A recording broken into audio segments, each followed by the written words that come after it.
किसी भी व्यक्ति या कंपनी के नेटवर्थ को समझने के लिए उसके एसेट्स लायबिलिटी को समझना क्यों ज़रूरी हो जाता है। तो देखिए, हम सबसे पहले समझेंगे कि एसेट्स लायबिलिटी और नेटवर्थ होती क्या है। एसेट्स जो है ना, ऐसी गुड्स एंड सर्विस जिन्हें आप फ्यूचर में मॉनेटरी टर्म में मेजरेबल कर सकते हैं। अब ना ये क्या करती है, ये आपको प्रॉफिट या पैसे को कमाने में मदद करती है। अब मान लीजिए कि जैसे कि कैश हो गया, बिल्डिंग हो गई, लैंड हो गया, इन्वेस्टमेंट हो गई, ये तमाम चीज़ें जो है ना आपकी एसेट्स हो गई। अब एसेट्स भी दो तरह की होती है, एक होती है फिक्स एसेट्स और दूसरी होती है करेंट एसेट्स। अब फिक्स एसेट्स जो है ना, इन्हें हम लॉन्ग टर्म एसेट्स भी कहते हैं, जो आपको आपके साथ लंबे समय तक रहती है और आपको इनकम प्रोवाइड करती है। इसे हम फिक्स टर्म एसेट्स भी कहते हैं, क्योंकि ये आपको लॉन्ग टर्म में प्रॉफिट प्रोवाइड करेगी। जैसे आपके पास कोई प्रॉपर्टी हो गई जिसे आप अब इसे लॉन्ग टर्म एसेट्स कहेंगे।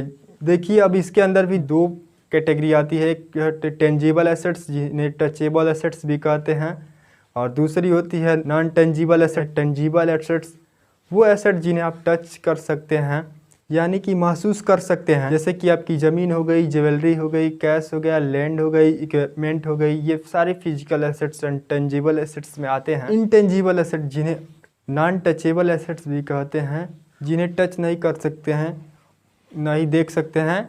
इनटेंजिबल एसेट जैसे कि कंपनी की गुडविल हो गई, ब्रांड वैल्यू हो गई, कॉपीराइट हो गई, ट्रेडमार्क हो गया, पेटेंट हो गई, ये सारी चीज़ें इनटेंजिबल एसेट्स में आती हैं। अब बात कर लेते हैं करेंट एसेट्स। वो सारी एसेट जो थोड़े से टाइम पीरियड के बाद या कुछ 1-2 सालों के बाद हमें इनकम प्रोवाइड करती है, वो करेंट एसेट्स में आती है। जैसे कि कैश हो गया, बैंक बैलेंस हो गया, इन्वेस्टमेंट्स हो गई, लिक्विड्स एसेट्स जिसमें कि stocks, mutual funds, share, SIP, IPO, digital gold, silver जो है करेंट एसेट्स में आते हैं। आप जो है अपने लिए ज़्यादा से ज़्यादा एसेट्स बिल्ड कीजिए और अपने इन्वेस्टमेंट की जर्नी को शुरू कर दीजिए। इसके लिए आप 5 पैसा डीमेट अकाउंट ओपन कर लीजिए मेरे इस नीचे दिए हुए लिंक से।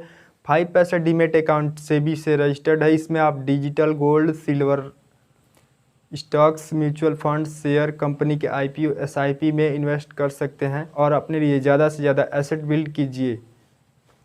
अब बात कर लेते हैं लायबिलिटी की। लायबिलिटी वो सारी चीज़ें जो हमें देनी होती है, हमारी देनदारियाँ होती है, जैसे कि कर्ज होता है। लायबिलिटीज भी दो प्रकार की होती है, एक नॉन करेंट लायबिलिटी जो लॉन्ग टर्म लायबिलिटीज भी कहा जाता है। जैसे आप दुकान या घर खरीदने के लिए लोन लिए हैं, तो वो लॉन्ग टर्म लायबिलिटीज है जो आपको लंबे समय में देना होगा। अब बात कर लेते हैं करंट लायबिलिटीज की।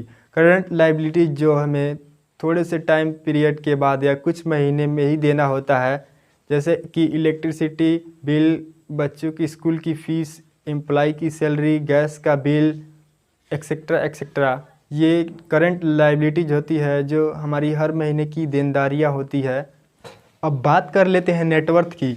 तो जो हमारे एसेट्स होते हैं, जैसे कि ज़मीनें हो गई, कैश हो गई, बिल्डिंग हो गई, इन्वेस्टमेंट्स हो गई, जो भी आपकी ये सारी चीज़ें एसेट्स होती हैं, उसमें से जब हम लायबिलिटीज़ को माइनस कर देते हैं तो हमारे नेटवर्थ निकल के आते हैं। अब देखिए, ये किसी कंपनी या इंडिविजुअल की फाइनेंशियल हेल्थ जानने के लिए ना सबसे बेहतरीन तरीका होता है। इससे आपका या कंपनी का करंट पोजीशन का पता लग जाता है।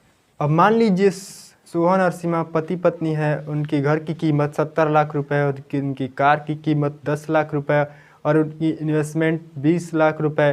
तो उनकी टोटल एसेट जो है 1 करोड़ होती है और उनकी होम लोन जो है 45 लाख रुपए और कार लोन 5 लाख रुपए है।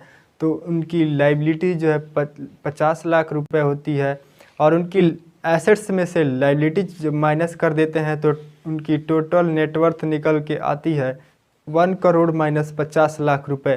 तो उनकी 50 लाख रुपए की टोटल जो है नेटवर्थ निकल के आती है, उनकी रियल वेल्थ होती है।